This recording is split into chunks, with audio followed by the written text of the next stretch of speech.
There is no single underlying metric in football that correlates perfectly with success, the game is far too random for that.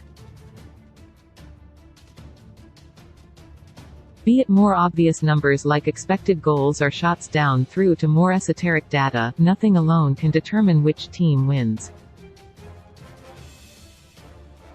There are obviously elements of a performance that a manager wants to see from his players though. For the whole game I thought we didn't win enough challenges, to be honest, said Jurgen Klopp after in the FA Cup.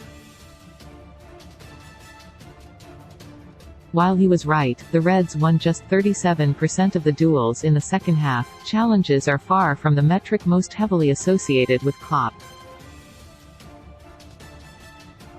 He famously once said that no playmaker in the world can be as good as a good counter-pressing situation, yet his side hasn't been proving the point in 2022-23. Opta carries a metric called high turnovers, which is when a team regains possession in the final 40 meters to start a new open play possession sequence. Heading into this weekend, is joint second in the for this particular stat, with 195, while Manchester City's 220 puts them top of the pile. So far, so good as far as Klopp is concerned. However, only 23 of the Reds' high turnovers have led to shots, a shade over one a game and the joint sixth fewest.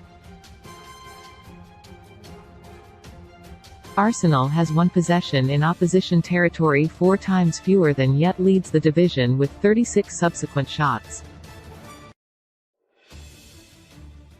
Most galling for the Reds manager is that his side's counter-press has generated a single goal, at least by Opta's measure. Klopp's team was top dogs in the last season, with 71 high turnover shots and joint leaders for goals, with 7. As with many aspects of in 2022-23, their form from their quadruple bid feels lost in the dim and distant past, not less than a year ago. With the Reds so porous in midfield, Klopp took the decision to change tactics, as well as his starting midfield. The trio of Thiago Alcantara, Stefan Bajcetic and Naby Keita have started the last 4 matches. It being a relatively quiet time of the season, only one of those games was midweek, has made this easier, but it has been historically rare for Klopp to not rotate his midfield in a 4-game stretch.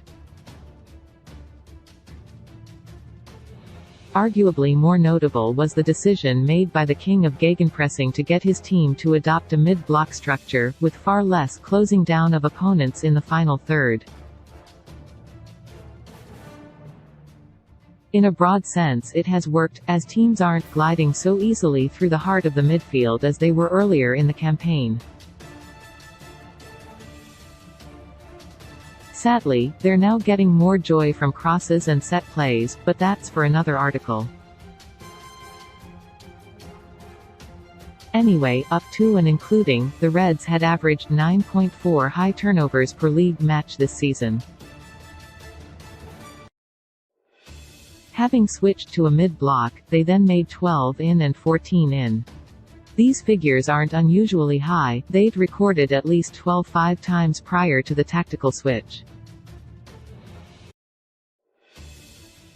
But having seen 18 lead to shots in their opening 18 games, that's 1 per match, Mats fans then generated 3 goal attempts against the Blues and 2 against Wolves. What will particularly please Klopp is that the Chelsea trio all featured, who was playing a deeper central role akin to how has over the years. The Dutchman also made the most of a defensive error by Craig Dawson at Wolves to regain possession and create a chance for Mohamed Salah. But whether it's Gakpo or somebody else pulling the strings, the early indications are that the mid-block is working offensively as well as defensively. Klopp might need a new most famous quote before we know it. Scouting possible Everton transfer after $18 million bid as FSG sent new takeover warning. Klopp has a big problem is set for anxious wait on Man City verdict.